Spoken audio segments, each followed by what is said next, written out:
اللہ الرحمن الرحیم۔ السلام علیکم ورحمۃ اللہ وبرکاتہ۔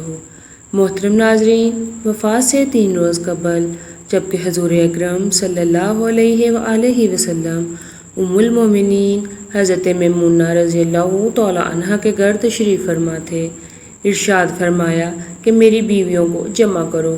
تمام ازواج مطہرات جمع ہو گئیں تو حضور اکرم صلی اللہ علیہ وسلم نے دریافت فرمایا، کیا تم سب مجھے اجازت دیتی ہو کہ بیماری کے دن میں عائشہ رضی اللہ تعالی عنہ کے ہاں گزار لوں؟ سب نے کہا، اے اللہ کے رسول، آپ کو اجازت ہے۔ پھر اٹھنا چاہا لیکن اٹھ نہ پائے تو حضرت علی بن ابی طالب اور حضرت فضل بن عباس رضی اللہ تعالی عنہما آگے بڑھے اور نبی علیہ الصلوۃ والسلام کو سہارے سے اٹھا کر سیدہ میمونہ رضی اللہ تعالی عنہ کے گھر سے حضرت عائشہ صدیقہ رضی اللہ تعالی عنہ کے حجرے کی طرف لے جانے لگے۔ اس وقت صحابہ اکرام رضی اللہ تعالی عنہم نے حضور اکرم صلی اللہ علیہ وسلم کو اس بیماری اور کمزوری کے حال میں پہلی بار دیکھا تو گھبرا کر ایک دوسرے سے پوچھنے لگے، رسول اللہ صلی اللہ علیہ وآلہ وسلم کو کیا ہوا؟ رسول اللہ صلی اللہ علیہ وآلہ وسلم کو کیا ہوا؟ چنانچہ مسجد میں جمع ہونا شروع ہو گئے اور مسجد نبوی میں ایک رش لگ گیا۔ حضرت صلی اللہ علیہ وآلہ وسلم کا پسینہ شدت سے بہہ رہا تھا۔ حضرت عائشہ رضی اللہ تعالی عنہ فرماتی ہیں کہ میں نے اپنی زندگی میں کسی کا اتنا پسینہ بہتے نہیں دیکھا، اور فرماتی ہیں میں رسول اللہ صلی اللہ علیہ وآلہ وسلم کے دست مبارک کو پکڑتی اور اس کو چہرہ اقدس پر پھیرتی، کیونکہ نبی علیہ الصلوۃ والسلام کا ہاتھ میرے ہاتھ سے کہیں زیادہ محترم اور پاکیزہ تھا۔ مزید فرماتی ہیں کہ حبیب خدا علیہ الصلوۃ والسلام سے بس یہی ورد سنائی دے رہا تھا کہ لا الہ الا اللہ، بے شک موت کی بھی اپنی سختیاں ہیں۔ اسی سنا میں مسجد کے اندر حضرت صلی اللہ علیہ وآلہ وسلم کے بارے میں خوف کی وجہ سے لوگوں کا شور بڑھنے لگا۔ نبی علیہ السلام نے دریافت فرمایا کہ یہ کیسی آوازیں ہیں؟ عرض کیا گیا کہ اللہ کے رسول، یہ لوگ آپ کی اس حالت سے خوف زدہ ہیں۔ ارشاد فرمایا کہ مجھے ان کے پاس لے چلو۔ پھر اٹھنے کا ارادہ فرمایا لیکن اٹھ نہ سکے تو آپ علیہ الصلوۃ والسلام پر 7 مشکیزیں پانی کے بہائے گئے۔ تب کہیں جا کر کچھ افاقہ ہوا تو سہارے سے اٹھ کر ممبر پر لایا گیا۔ یہ رسول اللہ صلی اللہ علیہ وسلم کا آخری خطبہ تھا اور آپ علیہ السلام کے آخری کلمات تھے۔ فرمایا، اے لوگو، شاید تمہیں میری موت کا خوف ہے۔ سب نے کہا، جی ہاں اللہ کے رسول۔ ارشاد فرمایا، اے لوگو، تم سے میری ملاقات کی جگہ دنیا نہیں، تم سے میری ملاقات کی جگہ حوض کوثر ہے۔ اللہ کی قسم، گویا کہ میں یہیں سے اسے حوض کوثر کو دیکھ رہا ہوں۔ اے لوگو، مجھے تم پر تنگ دستی کا خوف نہیں، بلکہ مجھے تم پر دنیا کی فراوانی کا خوف ہے۔ تم اس کے معاملے میں ایک دوسرے سے مقابلے میں لگ جاؤ گے، جیسا کہ تم سے پہلے پچھلی امتوں والے لگ گئے، اور یہ دنیا تمہیں بھی ہلاک کر دے گی جیسا کہ انہیں ہلاک کر دیا۔ پھر مزید ارشاد فرمایا، اے لوگو، نماز کے معاملے میں اللہ سے ڈرو، اللہ سے ڈرو، نماز کے معاملے میں اللہ سے ڈرو، یعنی عہد کرو کہ نماز کی پابندی کرو گے، اور یہی بات بار بار دہراتے رہے۔ پھر فرمایا، اے لوگو، عورتوں کے مقابلے میں اللہ سے ڈرو، عورتوں کے مقابلے میں اللہ سے ڈرو، میں تمہیں عورتوں سے نیک سلوک کی وصیت کرتا ہوں۔ مزید فرمایا، اے لوگو، ایک بندے کو اللہ نے اختیار دیا ہے کہ دنیا کو چن لے یا اسے چن لے جو اللہ کے پاس ہے، تو اس نے اسے پسند کیا جو اللہ کے پاس ہے۔ اس جملے سے حضور اکرم صلی اللہ علیہ وآلہ وسلم کا مقصد کوئی نہ سمجھا، حالانکہ ان کی اپنی ذات مراد تھی، جبکہ حضرت ابوبکر صدیق رضی اللہ تعالیٰ عنہ وہ تنہا شخص تھے جو اس جملے کو سمجھے اور زاروں قطار رونے لگے اور بلند آواز سے گریہ کرتے ہوئے اٹھ کھڑے ہوئے اور نبی علیہ الصلوۃ والسلام کی بات قطع کر کے پکارنے لگے، ہمارے باپ دادا آپ پر قربان، ہماری مائیں آپ پر قربان، ہمارے بچے آپ پر قربان، ہمارے مال و دولت آپ پر قربان۔ روتے جاتے ہیں اور یہی الفاظ کہتے جاتے ہیں۔ صحابہ اکرام رضی اللہ تعالی عنہم ناگواری سے حضرت ابوبکر صدیق رضی اللہ تعالی عنہ کی طرف دیکھنے لگے کہ انہوں نے نبی علیہ السلام کی بات کیسے قطع کر دی۔ اس پر نبی کریم صلی اللہ علیہ وآلہ وسلم نے حضرت ابوبکر صدیق رضی اللہ تعالی عنہ کا دفاع ان الفاظ میں فرمایا، اے لوگو، ابوبکر کو چھوڑ دو کہ تم میں سے کوئی ایسا نہیں کہ جس نے ہمارے ساتھ کوئی بلائی کی ہو اور ہم نے اس کا بدلہ نہ دے دیا ہو، سوائے ابوبکر کے کہ اس کا بدلہ میں نہیں دے سکا، اس کا بدلہ میں نے اللہ جل شان پر چھوڑ دیا۔ مسجد نبوی میں کھلنے والے تمام دروازے بند کر دیے جائیں سوائے ابو بکر کے دروازے کے کہ جو کبھی بند نہ ہوگا۔ آخر میں اپنی وفات سے قبل مسلمانوں کے لیے آخری دعا کے طور پر ارشاد فرمایا، اللہ تمہیں ٹھکانہ دے، تمہاری حفاظت کرے، تمہاری مدد کرے، تمہاری تائید کرے۔ اور آخری بات جو ممبر سے اترنے سے پہلے امت کو مخاطب کر کے ارشاد فرمائے وہ یہ کہ اے لوگو، قیامت تک آنے والے میرے ہر ایک امتی کو میرا سلام پہنچا دینا۔ پھر حضرت صلی اللہ علیہ وآلہ وسلم کو دوبارہ سہارے سے اٹھا کر گھر لے جایا گیا۔ اسی اسنا میں حضرت عبد الرحمن بن ابی بکر رضی اللہ تعالی عنہ خدمت اقدس میں حاضر ہوئے اور ان کے ہاتھ میں مسواک تھی۔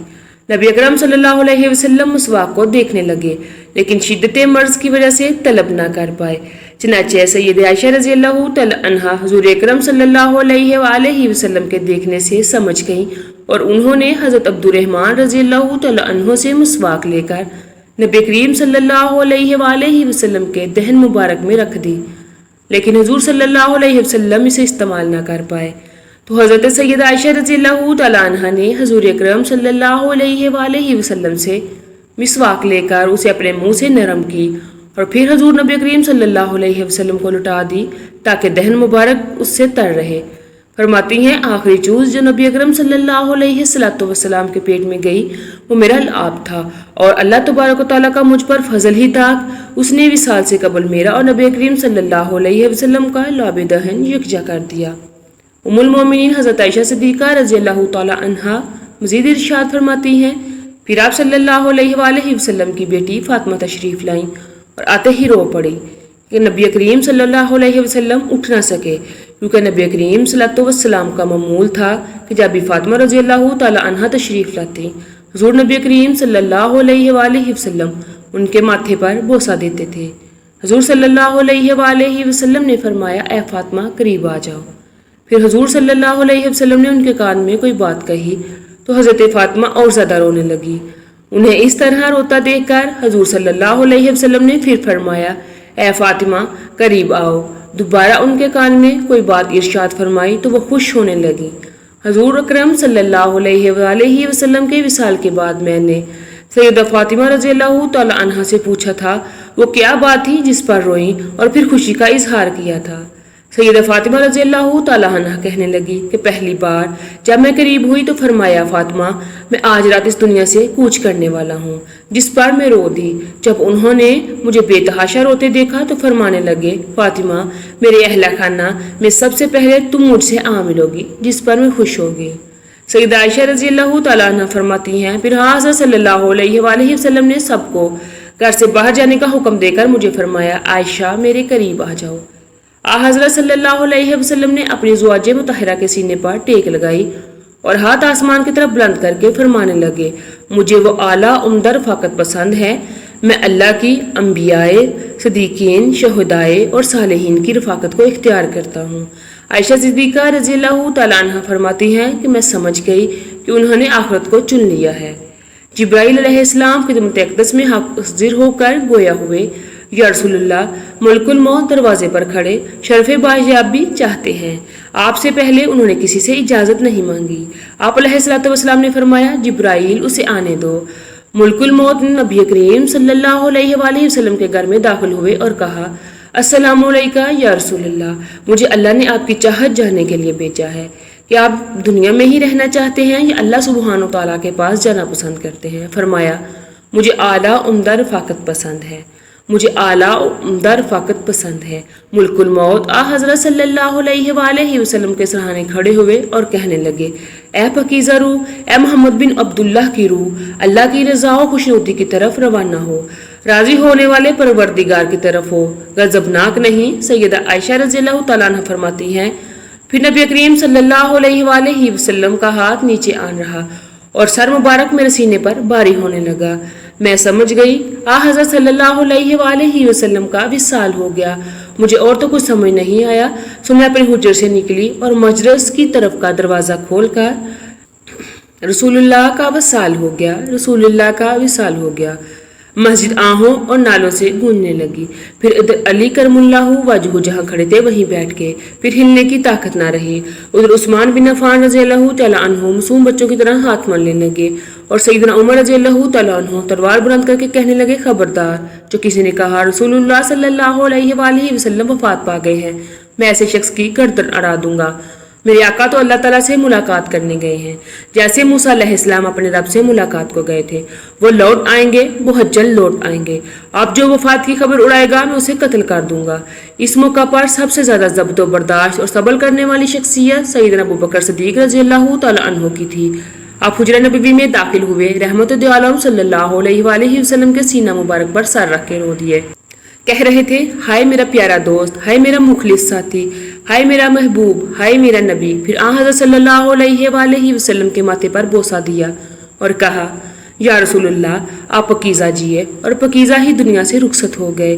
سیدنا ابوبکر صدیق رضی اللہ تعالیٰ عنہ باہر آئے اور خطبہ دیا، جو شخص محمد صلی اللہ علیہ وآلہ وسلم کی عبادت کرتا ہے سن رکھے، حضرت صلی اللہ علیہ وسلم کا وصال ہو گیا، اور جو اللہ کی عبادت کرتا ہے وہ جان لے کہ اللہ تعالیٰ شانہ کی ذات ہمیشہ زندگی والی ہے جسے موت نہیں۔ سیدنا عمر رضی اللہ تعالیٰ عنہ کے ہاتھ سے تلوار گر گئی۔ عمر رضی اللہ تعالیٰ عنہ فرماتے ہیں، پھر میں کوئی تنہائی کی جگہ تلاش کرنے لگا جہاں اکیلا بیٹھ کر رہوں۔ حضرت صلی اللہ علیہ وآلہ وسلم کی تدفین کر دی گئی۔ سیدہ فاطمہ رضی اللہ تعالیٰ عنہ فرماتی ہیں، تم نے کیسا گوارا کر لیا کہ نبی علیہ السلام کے چہرے انور پر مٹی ڈالو۔ پھر کہنے لگی، ہائے میرے پیارے بابا جان کہ اپنے رب کے بلاوے پر چل دیے، ہائے میرے پیارے بابا جان کہ جنت الفردوس میں اپنے ٹھکانے کو پہنچ گئے، ہائے میرے پیارے بابا جان کہ ہم کو جبرائیل ان کے آنے کی خبر دیتے ہیں۔ اللہم صلی علی محمد کما تحب و ترضی۔ میں نے آج تک اس سے اچھا پیغام کبھی پوسٹ نہیں کیا۔